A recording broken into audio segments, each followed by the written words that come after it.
In 2025, the rivalry between the United States and China has evolved far beyond the old headlines of trade wars and tariffs.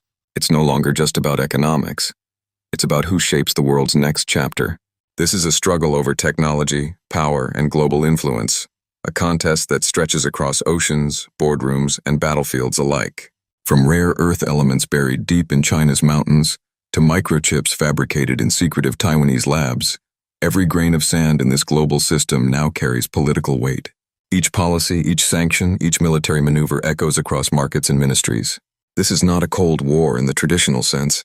It's a hybrid conflict, waged through cyber networks, satellite constellations, trade corridors, and influence campaigns. Every headline, from semiconductor bans to naval incidents, represents a move in a strategic chess game for dominance in the 21st century.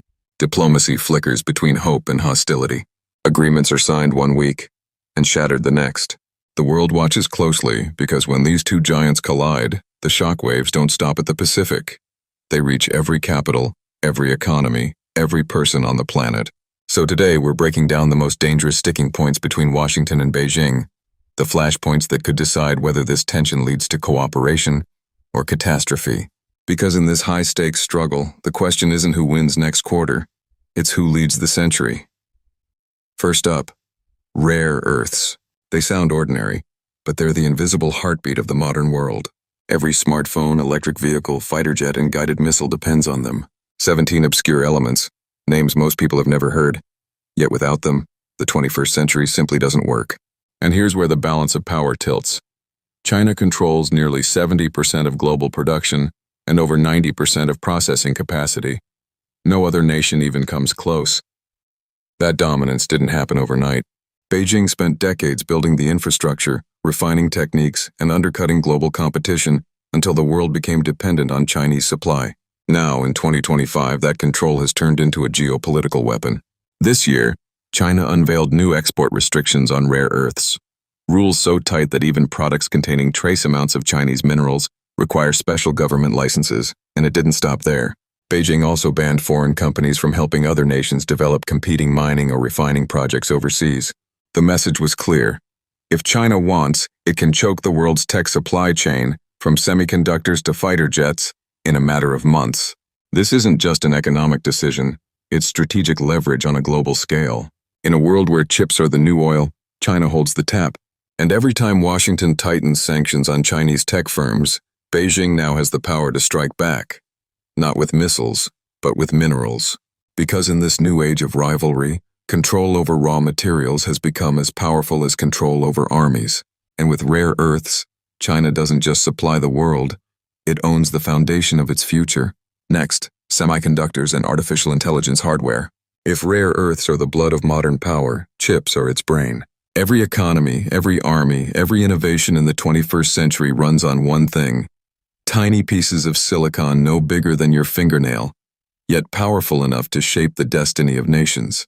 For decades, the United States led this race, designing the world's most advanced processors and AI chips. But now, China is determined to close that gap, or break it entirely. In 2025, Beijing took a bold step. Chinese customs agencies began inspecting and restricting imports of advanced AI chips, including top-end models from US companies like NVIDIA. The message wasn't subtle. It was a move to block American tech dominance from flowing into China's most sensitive industries: defense, data, and intelligence. These new restrictions were more than just trade policy. They were part of a national survival plan. Beijing wants to build a future where it doesn't depend on Washington, Taiwan, or Silicon Valley for the technology that powers its military drones, surveillance systems, and supercomputers. So China is pouring billions into domestic chip-making giants like SMIC and Huawei's HiSilicon, racing to design next-generation processors that can rival or replace American technology. And each breakthrough brings the world closer to a new kind of Cold War, one fought not with tanks, but with transistors and algorithms. Meanwhile, the United States is tightening its own grip. Washington has imposed export bans on high-end chips and manufacturing equipment, cutting off China from the tools needed to build at the cutting edge. Every machine that etches a chip, every piece of design software, most still come from the West. This isn't just about money or innovation anymore. It's about power projection. Because in the digital age, whoever controls the chip controls the future. the future of warfare, the future of artificial intelligence, the future of economic dominance. AI decides battle outcomes before a single shot is fired. Semiconductors decide whether economies grow or collapse. And every byte of data traveling through the world passes through hardware built by one side or the other. So when Beijing cracks down on chip imports and Washington bans chip exports, this isn't just another trade dispute. It's a technological arms race for control over intelligence itself, digital, economic, and military. Because whoever wins this race won't just lead the next economy, they'll define it. Then there's telecommunications, the invisible web connecting everything from your phone to a nation's defense grid. In 2025, this network has become the newest and most dangerous front in the US-China power struggle. At the heart of it all are Chinese tech giants like Huawei and ZTE, companies that once promised to bring faster internet and cheaper 5G to the world. But behind that promise lies a deep question. Who controls the information that flows through these systems? In the United States, the Federal Communications Commission, FCC, is preparing to tighten restrictions. Again, it's not just another bureaucratic vote. It's a decisive strike against Beijing's growing digital reach. New proposals aim to ban or remove Chinese telecom gear from networks that connect millions of Americans, rural broadband lines, city grids, even emergency response systems. The justification is simple but powerful: national security. Officials warn that Chinese-made equipment could serve as backdoors for espionage, surveillance, or cyber attacks. But this move isn't just about protecting networks. It's about controlling the architecture of the future. Because whoever builds the global internet doesn't just connect people, they shape how nations communicate, trade, and defend themselves. Over the past decade, Huawei has built massive infrastructure across Asia, Africa, the Middle East, and Europe, laying the foundations for China's digital empire. From smart cities in Kenya to surveillance networks in Pakistan, Chinese telecom technology is everywhere. And for many developing countries, the appeal is clear: cheaper, faster, and ready now. But Washington sees a different picture.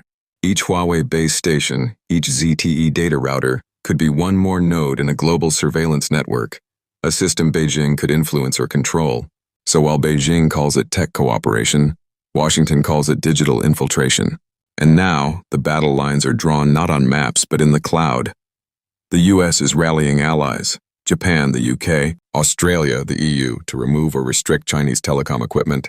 Billions are being spent to rebuild networks, replace components, and secure communications from possible breaches. It's not just a trade war, it's a war over trust. Every signal sent, every call made, every byte transmitted is part of a larger fight over who gets to shape the world's digital infrastructure. And China knows this.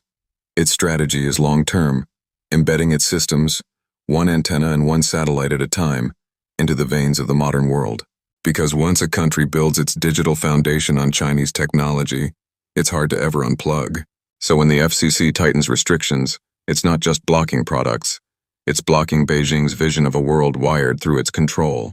A world where Chinese hardware carries the world's secrets, and a world where the US no longer calls the shots in cyberspace. Because in this century, power isn't just measured in missiles or money. It's measured in megabytes, and in who owns the wires that move them. Diplomacy remains one of the most unpredictable battlegrounds in the US-China rivalry. In June 2025, London became the stage for yet another round of uneasy talks. A setting meant for reconciliation, but shadowed by rivalry. Delegations from both sides arrived with rehearsed smiles and carefully crafted language. Officially, the agenda focused on easing tariffs and stabilizing trade in critical minerals, the lifeblood of everything from electric cars to advanced weapon systems. Unofficially, the goal was survival, preventing an economic Cold War from turning into something far worse. Despite the photo ops and diplomatic phrases about cooperation, every handshake carried suspicion. Each side accused the other of hidden motives. The US argued China was manipulating exports and hoarding minerals to gain leverage. Beijing countered that Washington's sanctions and export controls were acts of economic warfare disguised as policy. And though both sides promised to reduce tensions, the cracks were already visible. Every small breakthrough, a tariff pause here, a trade pledge there, came wrapped in 1,000 unspoken threats. Within days of the London meetings, new reports surfaced of US lawmakers proposing sanctions against Chinese refineries accused of processing Iranian oil, a move directly contradicting the tone of cooperation the diplomats tried to project. To Beijing, it was proof that Washington talks peace with one hand and writes sanctions with the other. To Washington, it was necessary pressure, a way to remind China that diplomacy doesn't mean dominance. Even a high-profile visit by U.S. lawmakers to Beijing, hailed as an icebreaker moment, only underscored the divide. Behind the polite exchanges and symbolic gestures, deep mistrust lingered. Both sides know that today's goodwill statement could become tomorrow's headlines. That's the paradox of modern diplomacy between Washington and Beijing. Each meeting is a truce wrapped in a trap. Each agreement, a fragile bridge over decades of rivalry. And yet, both sides keep showing up. Because they have to. Their economies, supply chains, and even their political stability are now tied together so tightly that a total collapse would shake the entire planet. So diplomacy continues, not as friendship, but as necessity. Every word, every document, every photo opportunity is carefully measured against a backdrop of sanctions, military drills, and cyber attacks. The U.S. and China may speak the language of peace, but they negotiate in the shadow of power. In this great rivalry, diplomacy isn't about trust anymore. It's about time. Each side is talking not to find peace, but to buy enough time to prepare for what comes next. No list of U.S.-China tensions is complete without the most dangerous flashpoint of all, military confrontation. In August 2025, what began as another tense patrol turned into an international crisis. A Chinese Navy Type 052D destroyer and a Coast Guard vessel collided near the Scarborough Shoal, a hotly contested reef claimed by both China and the Philippines. Beijing said it was defending territorial integrity. Manila said it was an act of aggression. The world watched as the Philippines scrambled for support under its defense treaty with the United States. Within hours, Washington answered. 2 U.S.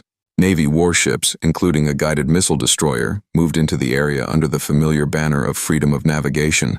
Well, it wasn't just a show of support, it was a message. The Pacific isn't China's backyard. Narrator, tone tightening. But the message cut both ways. To Beijing, it was provocation. State media called it an illegal intrusion. China's Southern Theater Command placed naval and air units on heightened alert, shadowing the U.S. ships as tensions crackled across open waters. What followed was a dangerous dance. American and Chinese warships maneuvering within visual range, each testing how close they could get before someone blinked. A single miscalculation, one wrong turn, one nervous trigger, could have spiraled into the first direct clash between two superpowers in modern. But the standoff at Scarborough Shoal was just a symptom of something larger. Behind the scenes, both nations were gearing up for a longer, broader confrontation. In Washington, the Pentagon issued urgent orders to major defense contractors. Increase missile production, double it, if not quadruple it. Factories in Arizona, Texas, and Alabama began running around the clock, ramping up assembly lines for Tomahawk cruise missiles, SM-6 interceptors, and hypersonic prototypes. Why? Because planners inside the Pentagon know one thing. A war with China, even if it never happens, must always be prepared for as if it will. At the same time, American surveillance flights have surged across the Taiwan Strait. Carrier groups rotate through the Philippine Sea while submarines patrol the deep Pacific. Meanwhile, China is running its own war games. Dozens of ships circling Taiwan, drones buzzing across disputed islands, missile batteries quietly deployed on artificial reefs. This isn't just posturing anymore. It's normalization of readiness, the moment when constant drills blur into the edge of real war. Each side mirrors the other, both claiming defense, both signaling deterrence, and both pushing the region toward an unpredictable breaking point. Analysts call it the most dangerous maritime tension since the Cold War, because unlike the past, this isn't a bipolar standoff between two ideologies. It's a contest between two economic giants, interconnected, nuclear-armed, and separated only by a few hundred miles of ocean. Narrator, quiet, reflective tone. So when that Chinese destroyer scraped against a Philippine vessel near Scarborough Shoal, it wasn't just a collision of steel, it was a collision of worlds. Two visions of global power meeting bow to bow, daring the other to back down first. And in that standoff lies the question the world fears most. What happens when neither side does? These political and military pressures aren't just headlines. They're shaping economies, shifting jobs, and rewriting trade maps. In September 2025, China's factory activity shrank for the sixth consecutive month. What used to be the world's busiest production engine is now slowing. battered by weakening export demand and rising trade barriers. Shipping containers that once moved daily now sit idle in port. Machinery stands still. Workers wait for orders that never come. China's export industry, once unstoppable, is feeling the bite of global caution. Western buyers are diversifying their supply chains, shifting production to Vietnam, India, and Mexico. Every new tariff, every customs inspection, pushes companies to rethink their reliance on Beijing. And while China still holds massive industrial capacity, its confidence is cracking. A new survey of American businesses in China paints a stark picture. Nearly 64% of U.S. firms say ongoing tariffs and tech restrictions will damage their 2025 revenue. Executives describe a chilling uncertainty. Contracts frozen, shipments delayed, investment approvals stalled. Some multinational companies have begun quiet exits, relocating factories and headquarters to safer ground. It's not just about profit, it's about risk. In a world where every chip, shipment, or partnership can become a geopolitical weapon, global companies are hedging their bets. Supply chains that took decades to build are being unwound in months. And for both Washington and Beijing, that creates a paradox. The harder they push each other, the more the global economy fractures around them. Inside China, consumer confidence is dipping. Local governments are tightening budgets, debt is rising, and youth unemployment remains high. Each trade measure or export restriction, intended as leverage, adds pressure to a system already stretched thin. Meanwhile, the United States faces its own strain. Higher import costs, supply shortages, and growing fears of inflation returning. What was once called strategic competition now looks more like mutual damage. Two economies so tightly linked that every sanction ricochets both ways. Factories slow in Shenzhen, and investors in New York feel the tremor. Tariffs rise in Washington, and consumer prices climb in Los Angeles. This is the hidden cost of rivalry. The economic Cold War that touches every wallet, every paycheck, every supply chain on Earth. Because when superpowers collide, the shockwaves don't stop at borders. They echo through the entire global system. So what does it all add up to? It means every sector, warfare, technology, energy, and trade, has become part of one enormous chessboard. And on that board, every move counts. China is testing the limits of global tolerance, probing where it can expand without breaking the system. The U.S., on the other hand, is trying to preserve the order it built, but without losing its edge or exhausting its influence. Every tariff, every alliance, every satellite launch or naval maneuver, they're all just moves in a grand strategy game that stretches from Washington to Beijing, from the South China Sea to Silicon Valley. And caught between these two giants is everyone else. Europe wrestles with balancing trade and independence. Southeast Asia walks a tightrope, benefiting from both powers but fearing both at once. Africa and Latin America see opportunity in the rivalry. New investments, new infrastructure, but also the risk of dependency. Even smaller nations, once overlooked, now find themselves courted or pressured as the U.S. and China compete for every inch of strategic influence. These tensions aren't isolated moments. They're threads in a larger pattern, a pattern that will define how the 21st century is written. It will decide who controls data, who builds the next generation of weapons, who dominates global finance, and ultimately, who writes the rules for the modern world. The clash isn't just military or economic, it's ideological. One side champions an open, market-driven system led by alliances. The other promotes state-centered power and control, a model that challenges everything the current order stands for. And as the lines blur, nations are forced to choose sides, or risk being left behind. Every new sanction, every export restriction, every military patrol sends ripples through the world economy. Supply chains shift, currencies fluctuate, companies relocate.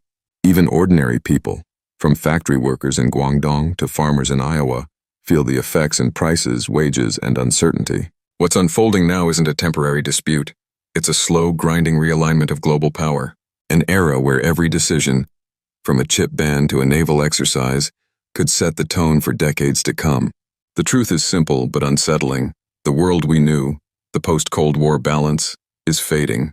And in its place, a new order is forming, one defined not by peace or war, but by constant strategic tension, an age where competition never sleeps, and every nation must learn to navigate between two superpowers locked in a contest for the future.